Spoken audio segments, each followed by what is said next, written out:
Alright, y'all, free people, it's May the 10th, 2024, and I find something very funny, and I got to bring it to your attention.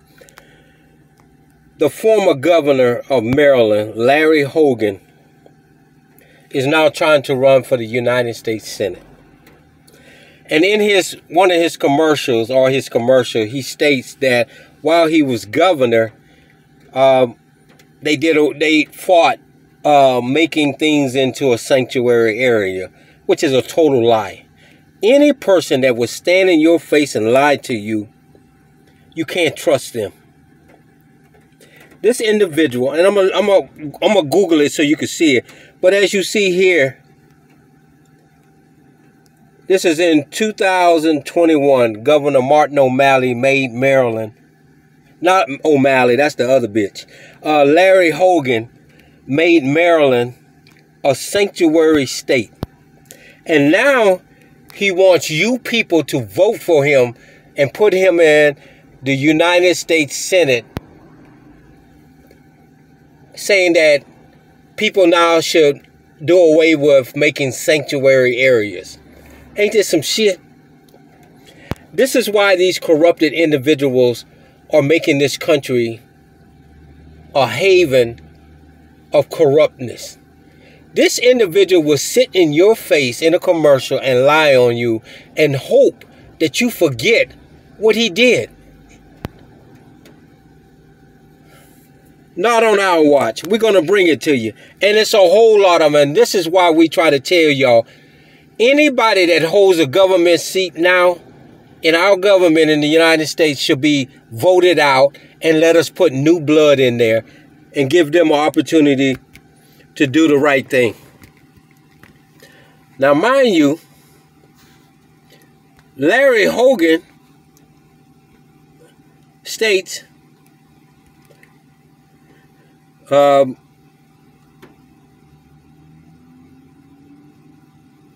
gonna let y'all look at the commercial he's running now. Here it is right here. Every day, Washington politicians let the border crisis continue and do nothing. They fail the American people. Open border Democrats and status quo Republicans are both to blame. We need common sense leaders with the guts. He doesn't have common sense. Typical D.C. politicians play politics instead of solving the problem. As governor, we fought sanctuary cities. They fought sanctuary cities. Secure the border immediately. I'm Larry Hogan, and I approve this message. In the Senate, I'll fight to keep our communities safe. Bullshit. Bullshit, y'all. Y'all vote this man into office, and y'all gonna see that this is bullshit. Let me see. I see another interview with Larry Hogan. Let's see what that's about, y'all. This shit is funny to me. Last warning. If you don't it claim is your so funny to me that today, people fall for this shit. Later. So we'll get into it. Look, you and I spoke, and you told me, as you just said, at least 100 times that you were not going to run for the Senate, that you had no interest in becoming a United You can even States look at him and tell what he about. in charge, He was a criminal in Maryland, and now he wants to go into the United States I still don't government, federal government, to be a more criminal. I wasn't looking for a job, and I didn't need a title, but it was much like it was in 2014, where I just got completely fed up, and I'm disgusted with the divisiveness and dysfunction in Washington. Nothing ever gets done. All they do is yell at one another. He's part of the problem, y'all. I could step up and make a difference. I had no intention of running, and you know, a lot of people were encouraging me to, and I kept saying no. And finally, I decided enough is enough. You know, look at his eyes, y'all. In Annapolis, I could probably, you know, they could use a little of my help. Eyes of a terrorist. We proved a better way to go about governing. So you're running for a different office now than you were before, and we know that what the statistics showed, you were very popular as governor. But one thing he was popular in Maryland because he snowed them. This is different. This would tip the balance of power in the Senate. And so would this hugely Democratic state be the state that sends a Republican senator?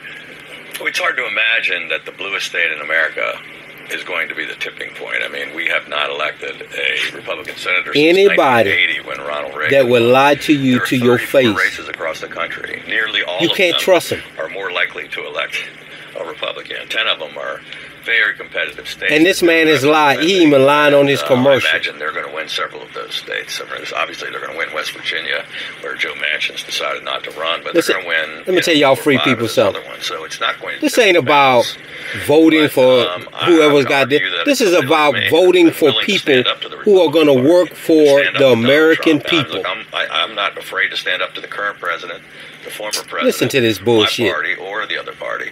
And I think people know that. They know me over the past decade, and they know it's that's about exactly how I go standing up with the American people. I think it's people really are so fed up and disgusted, just like I am, that they might want to send a message to Washington. It's not really just about. I'm not going there to. What message are we sending if we send a liar to Washington in the state of Maryland? So we were at a forum the other day. The very first question was asked of you is, would you vote for Donald Trump for president? You know, I said no. You know, I'm pretty consistent about that. Yes, he would. 2016. Yes, he would. So given that, how comfortable are you with where the Republicans... Once a liar, always a liar. Trump has now taken over. Yeah, I'm not the very comfortable. I've been the leading voice in opposition to that for you know, many years now, going back to 2016. There's no Republican in America that stood up more and spoke out more when I disagreed. You know, I kept saying I felt like I was on a life raft all by myself, and you know, there are more people willing to speak out now. I mean, there are people like Nikki Haley and who worked in the administration, and Chris Christie, and you know, Mike Pence, and you know, others who now are speaking out. I was the only one for a long time. But more lies. I first do your history, free people. But I'm also interested in getting my party back to a more Reagan-esque, you know, Big Tent his party, but not the American people. We keep losing elections, and we're way off course. Have you considered leaving the Republican Party? You did no. See, this ain't about parties, free people. This is about rich and poor.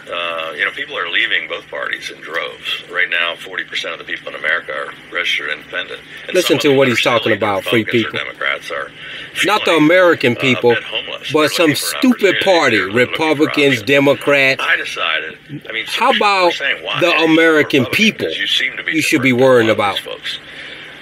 But I've been a lifelong Republican, and I decided to stay and fight to get the party back on track rather than just giving up hope. I want y'all to listen to some common sense. Inside that caucus, he said he wouldn't back a Republican president, but he's saying he wants to bring his party back to what it used to be. Listen to what these cowards and terrorists say. You essentially laid down a fairly hard line there. Why? Why did you go there first? Well, it's certainly the top of the news, and it's the top of what's going on in the Senate, and it's something where I was really frustrated that other than Ben Cardin, who is obviously a strong supporter of Israel and who's retiring, that our other senator and the two likely Democratic nominees are completely seem to be abandoning Israel, which is our most important and strongest ally. Listen to this domestic terrorist. He believes in a country about how important it was who shoots bullets at people who throw rocks. Israel is the biggest terrorist around in the Middle East, and he wishes to back them. So you see what he's about. Is up 400%, and people are feeling threatened in their homes, in their schools, and in their synagogues. And look, everybody wants to bring this violence to an end, but we've got to. If you want to bring this violence to its end, all you got to do is tell Israel to cease and desist. We can end all the suffering. That we will not back you anymore, and you will stop this. But these new domestic terrorists, that's not what they want. That except you.